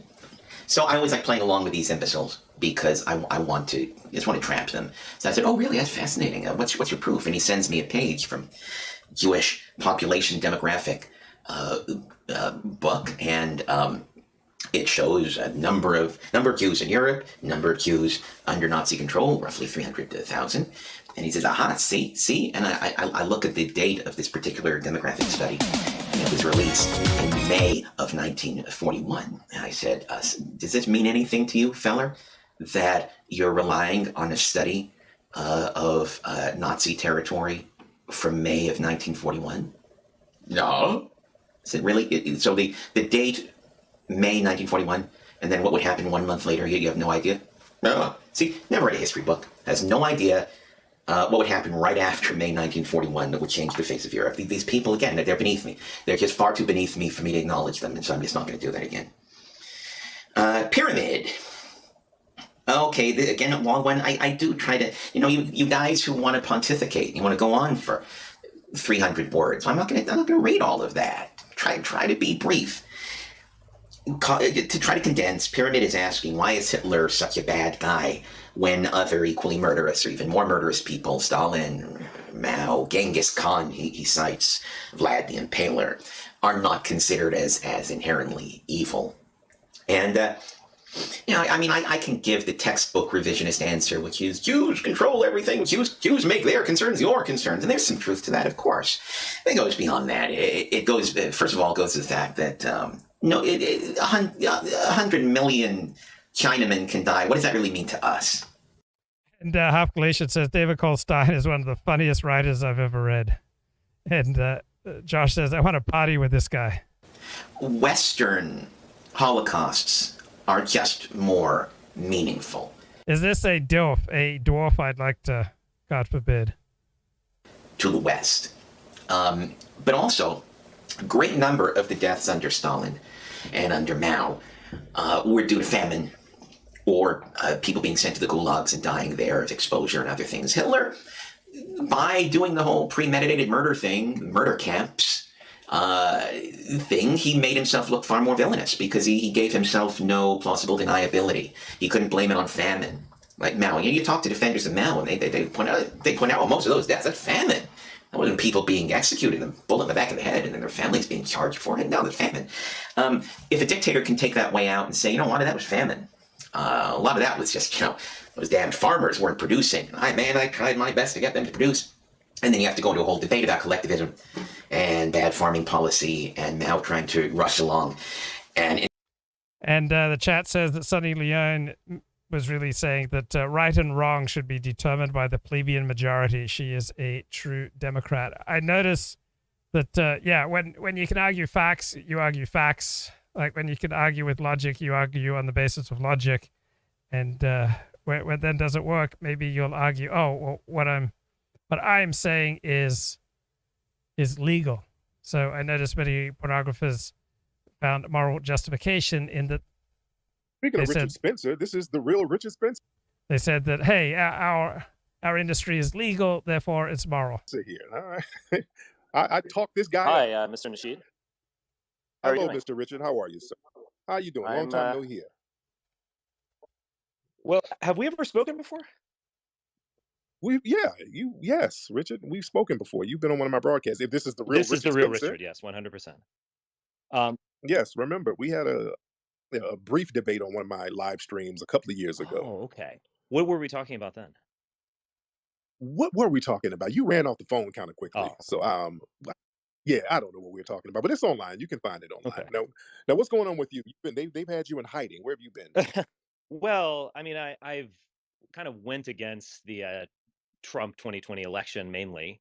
I don't think I'm in hiding. I'm just kind of doing my own thing and focusing on some other stuff at the moment, focusing on more intellectual stuff. I think the alt-right movement was, pretty intellectually bankrupt.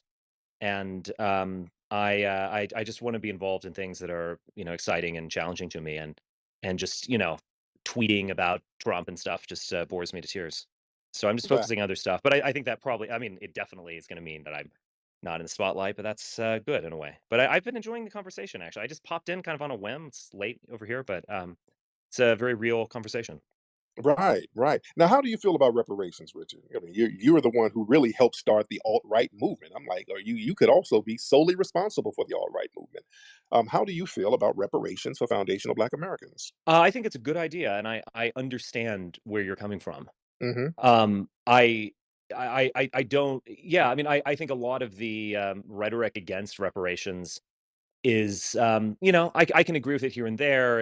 And so on. But I understand that you could call it a crime, you could call it a trauma. It took place, Mhm. and there is, it's hard to put a monetary value on something like that, but it can be done, and it just has to be done specifically. I think it's very difficult now with immigration. And including African immigration, it would be difficult to kind of, if to say, are we just giving you money because you have a darker skin color, or is Right. this a real thing that is Right. about people That's who? why we were making it lineage based. We Yeah. were making it based on people who were aggrieved here during slavery in America, people who were owed the 40 acres and a mule. Right. Yeah, so we made it very specific. Yeah, I agree with that, and I like the idea of I don't know. It's paying off a debt. I think that's a much more serious way of thinking about something than, than just kind of buzz. And Half Glacier says Richard Spencer and Claire Carr both were immensely aided by their speaking voices. The medium is the message. If they had Brooklyn accents, they'd both be in the proverbial gutter. Words about diversity and so on. So yeah, I think it would be a better use of resources. Now, would you say this? If the debt were paid to a substantial amount, is that it? Is it a one-time thing, or is it kind of an ongoing thing? It would be in the same vein of the Native American situation. It's kind of, if you aggrieve a group, you have to, compensate them for the aggrievement. The slavery one-time thing. We look at slavery, that was a 400-year torture endeavor. Right. It wasn't a one-off. So there has to be a lot of repair there to make things equitable. We have to make things equitable. I know when I spoke with you, I know you said you like power, you believe in winning, and you can't live in a society where you feel like you're winning over another group in perpetuity, because you would have to pay for that militarily. You can't pay for military subjugation, because not only will that create hostility, the money is going to run out. And then what are you going to do? You're going to be back at square one. So it's just best to be equitable when dealing with people. Wouldn't that make sense, Richard? It makes sense. I mean, to put a little context around what I said, I think I'm sure I said something like that. Right. I mean, one thing that I appreciate about you in this discussion is that it's serious advancement of your people. Right. And so, yeah, I mean, I think you understand where I'm coming from too when I say something about winning. It's a kind of a Trumpian way of basically saying that. Right. So yeah, I mean, I get it. I think if I had suffered like you all had, I would have very similar feelings. I mean, it's funny because I live out in the Pacific Northwest. I live in Montana, as you might know. Yeah. It's a different situation with the American Indian or Native American, and it was dealt with in a very different way. The reservation system, has some problems, but it is a continuing thing. I mean, when I drive through a reservation, it's very apparent where I am. Yeah. Oh. Yeah, but yeah, they got a lot. They absolutely have a claim to a part of North America. Yes, they do. Well, they got a lot of land. They got a lot of casinos. So a lot of them are doing actually very well. Now, as far as a lot of stuff that's going on with your movement and a lot of movements of people, I would say on the far right, but even on the left, as you know, as many stories have come out, the numbers in the dominant society, white society, those numbers are dwindling. And I know that's a real legitimate concern for a lot of people who are part of your movement. And I don't dismiss that. That is a legitimate concern. Yeah. What do you think should be done, or what could be done to help those numbers of those birth rates that's going on in your community?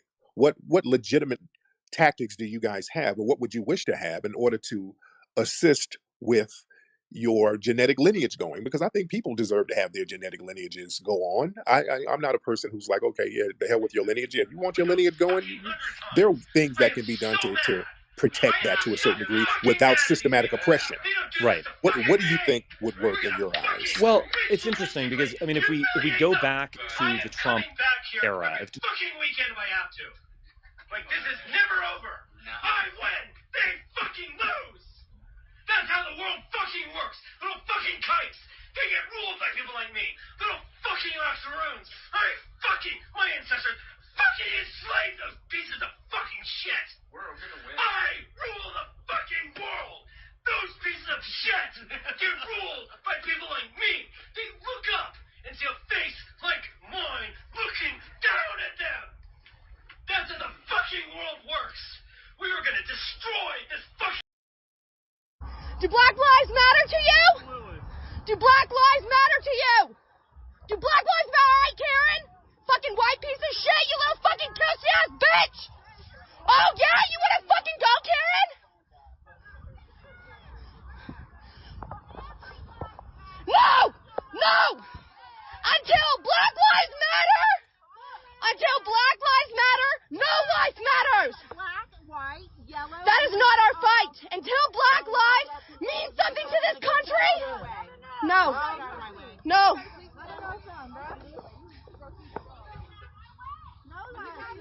She ain't going nowhere, though. She's not going nowhere. Until Black... you gonna do? You're not going nowhere. Black Lives Matter. Black Lives Matter. Wow, that's very moving.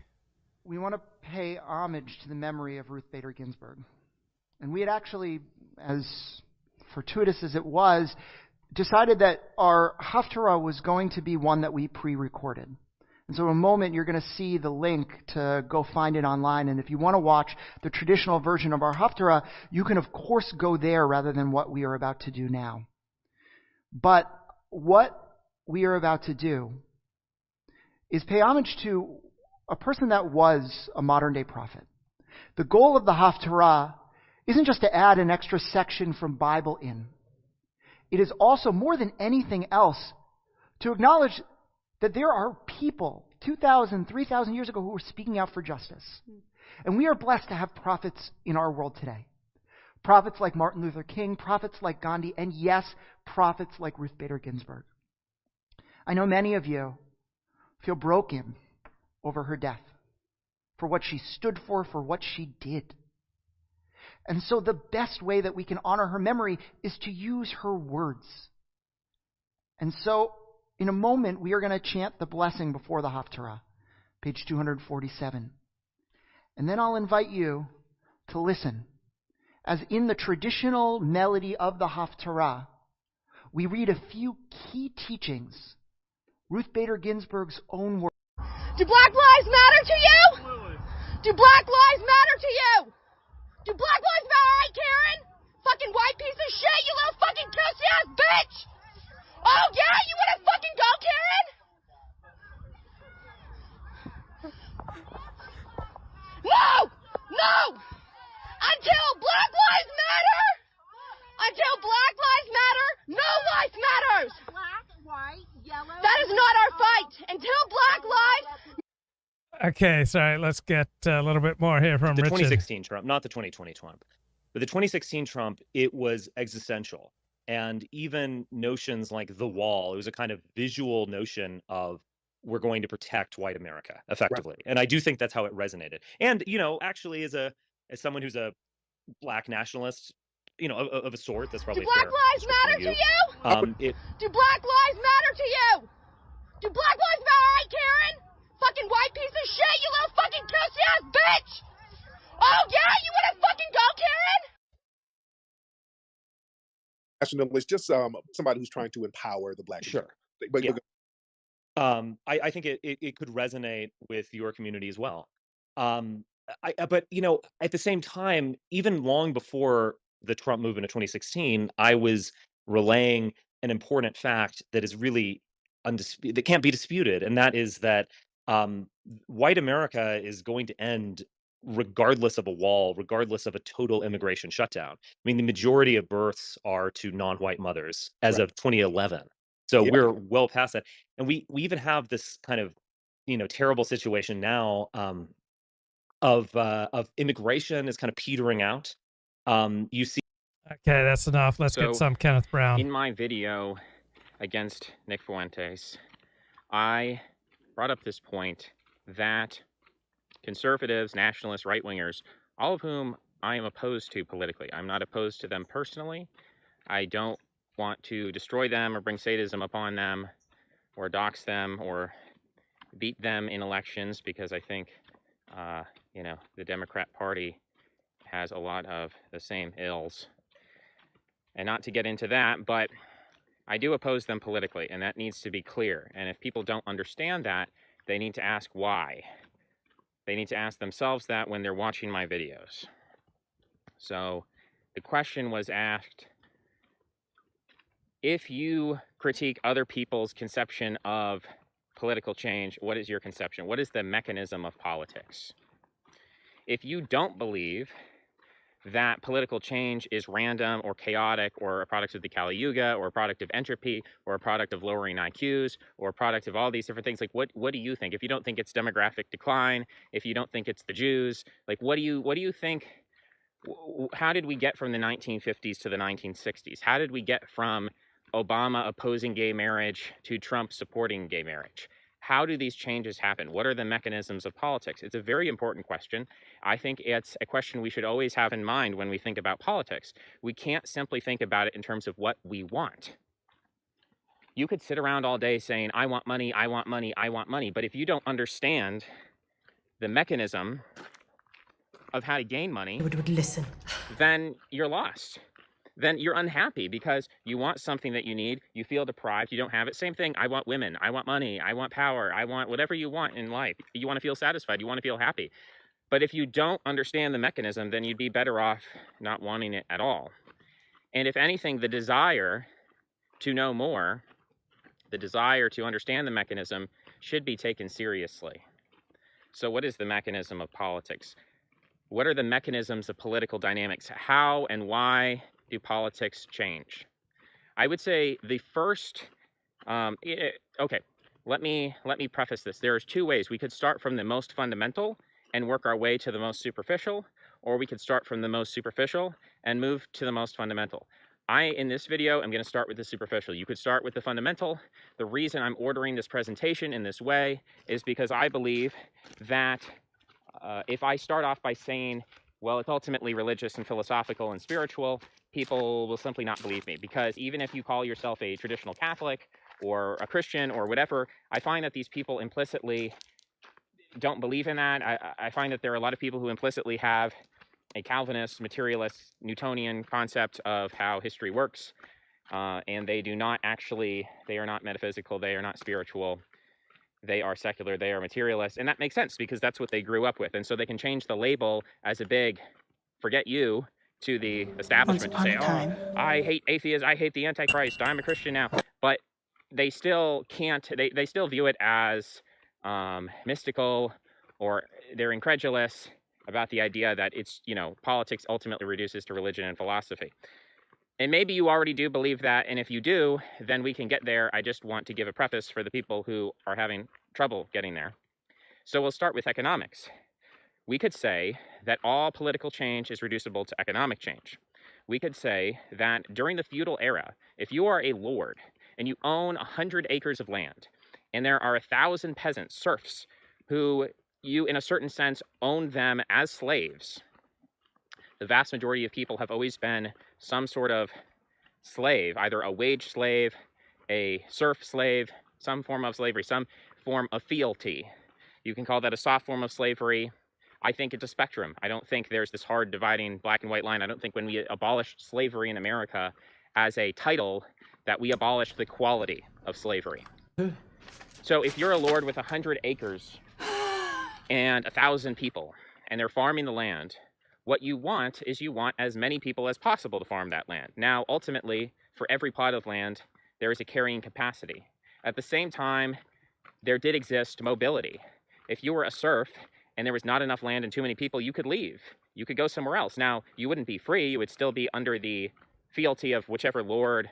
Okay, here's some of the commentary from Curious Gazelle. She says, Sunny Leone is cringe. Sunny needs to hire Luke Ford as her scriptwriter. Thinks Sunny means the highest porn consumption rate among adults in India. Sunny means right and wrong should be determined by the plebeian majority. She is a true Democrat. Is this DILF porn a dwarf I'd like to F? I think that was a comment aimed at David Cole Stein.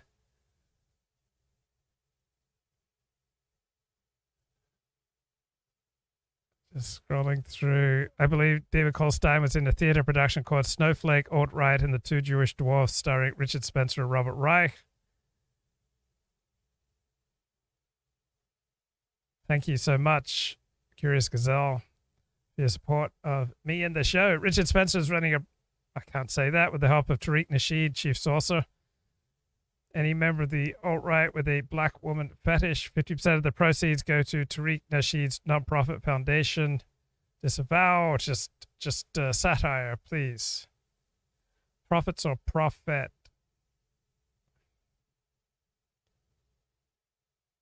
Come on, Luke, read my comments above David Cole Stein above. I did.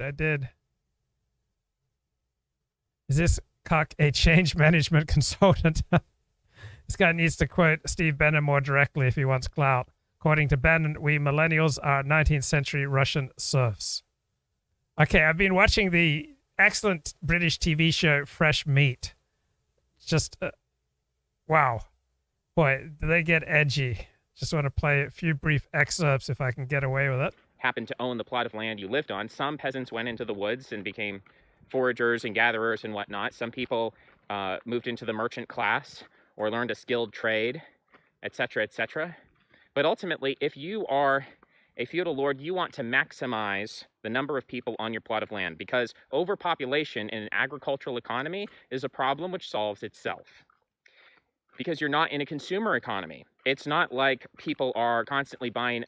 So I'm watching Fresh Meat, season 1, episode 7, and these two upper class guys are talking about how they're going to throw this amazing party, and their word for an amazing party is it'll be totally rape, as opposed to a loser party, which will be totally Hmong. Hmong. How do you pronounce Hmong? I got to disavow, but this is British TV. Wow.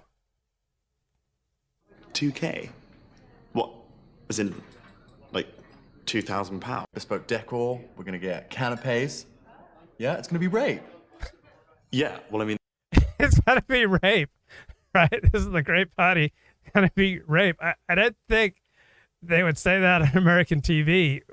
I don't think they could get away with it. Well, we're all putting in 2K for the VIP room. We're going to get bespoke decor. We're going to get canapes. Yeah, it's going to be rape. Yeah, well, I mean, that sounds really rape. It's just that there's a really annoying thing, basically, on Sunday. It's got to Dad's funeral. Yeah, really annoying thing on Sunday. It's my dad's funeral, but I'm sure that party is just going to be totally rape. Which is, I know, cringe. Cringe. And yeah, it's a Sunday, so all the trains are a bit screwed, so it's going to be really hard for me to get back. So well, the club's cheaper on Sunday. I'm not having a go at Sundays. Like, I absolutely love Sundays. Well, what if we could get you back? Really? Wow, yeah. That would be immense. Totally rape. You've got 2K? Yeah, for shiz. Okay. So this is too easy, yeah? You put in the 2K, we razz you over there in my Subaru Impreza, get funeralized up. Probably have some tunes on. Razz back for like 9, and you can still put in the 2K. Sweet. Sweet. Spud me up, bitches. Right, fine. Seems like quite a lot of Ks. Well, I asked Tobe to get the best, which I have done. Yeah, I mean, we want the best. I know I do. No, I definitely want the best. Come on, you want the best. You want a totally rape party, don't you? It's just that a K for some rope? Well, that's how much it costs to hire. We're not even buying it. Buying it's 5K. It's made from vicuna, which pisses all over cashmere. Little money-saving idea. I am more than happy to DJ. Thank you. And very generous. Obviously, slinging another K. Yeah. Yeah, we do need someone to headline. Yeah. And you could headline. Do you mean 5 a.m.? Yes, headlining. 5 a.m. Wow, yeah. That'd be awesome. Okay. Rape. What else, cunts? We haven't discussed wristbands. Toby, how much are wristbands? Those are... I can't find them, but they're going to be okay. 1K for wristbands, right?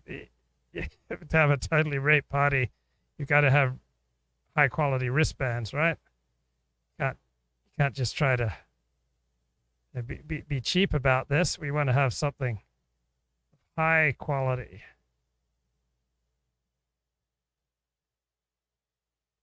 Okay, that's from the British TV show Fresh Meat, season 1, episode 7. Disavow. One day you just start using it, LGBTQ+, and anyone who asks what it means is immediately presumed to be in the out group. So it's not actually a word. Words are meant to signify meaning and communicate it to other people. No, it's not that at all. It's a litmus test. And you could fail. Oh, you don't know what LGBTQ plus means? Keep an eye on that person. Hates gays. But whatever, don't ask questions. Karine Jean-Pierre is our first out LGBTQ plus White House press secretary, and that's all you need to know. It's a good thing. Shut up and celebrate. That's why she got the job. She's in the right group, and to the Biden administration, which thinks exclusively in terms of groups and never in terms of individuals, because individuals are messy and inconvenient, the group is all that matters. This is exactly how they pick Supreme Court justices or vice presidents or members of the Federal Reserve Board, and now the all-important press secretary gig has gone to someone on the basis of group. It's really simple. Show us your picture, and we'll tell you if you're qualified for the job. And in many ways, Karine Jean-Pierre is perfect for the job. Not only is she a member of the out LGBTQ plus community, she is also, critically, the product of a private school and an Ivy League college, and yet still oppressed somehow. She is furious at America, despite her ample privilege, and enraged by its racist systems of oppression. And she's happy to tell you about it. Here she is.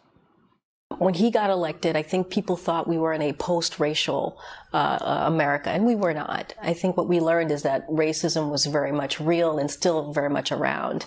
And the obstruction that he saw, the horrible racist rhetoric of having a black family in the White House was very clear, that you felt the hate and you saw the hate.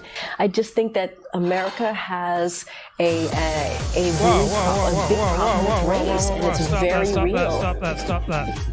Come on. Yeah, stop that. They Stop keep that. electing Stop Obama that. and promoting me, despite the fact I have no qualifications for the job. Lesson, it's a racist country. Now, there's a word for this, kind of a clever term. It's called cry-bullying, right? Stop hitting me, they say as they punch you in the face. Why do they do it? Well, they do it because it works.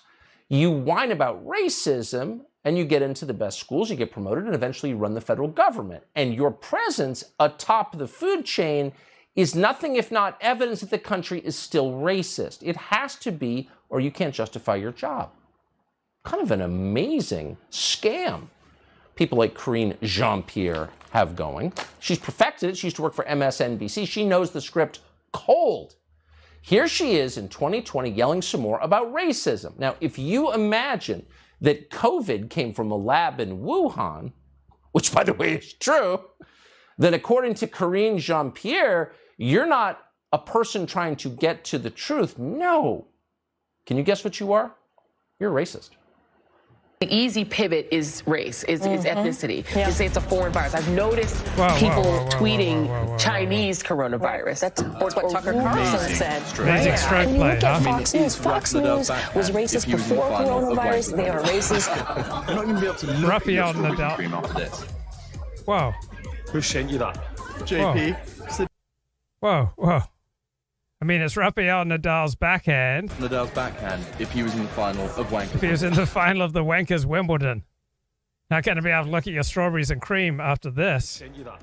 JP. Whoa, he said to keep it on the down low, but you can't share this. Shizzle. It's a shizzle. Who is this freak? That's actually me. Okay. TV show Fresh Meat, season 7. Season 1, episode 7. Is probably the noblest thing anyone's ever done in relation to wanking in the entire history of wanking. Thank you. I mean, this is the guy. The one.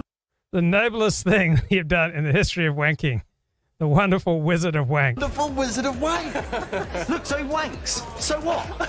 Hey, Rafa, who's this? Your ball boy. Just leave him alone.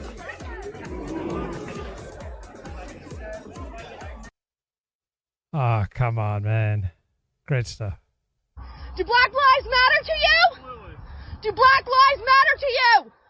Do Black Lives matter, right, Karen? Fucking white piece of shit, you little fucking pussy-ass bitch! Oh, yeah? You wanna fucking go, Karen?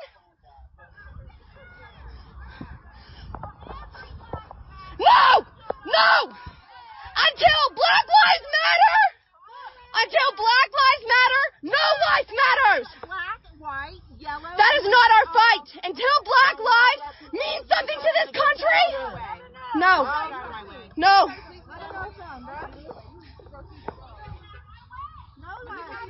She ain't going nowhere though. She's not going nowhere. Until black. What's she going to do? She's not going nowhere. Black lives matter. Okay, that's it. Bye-bye. Talk to you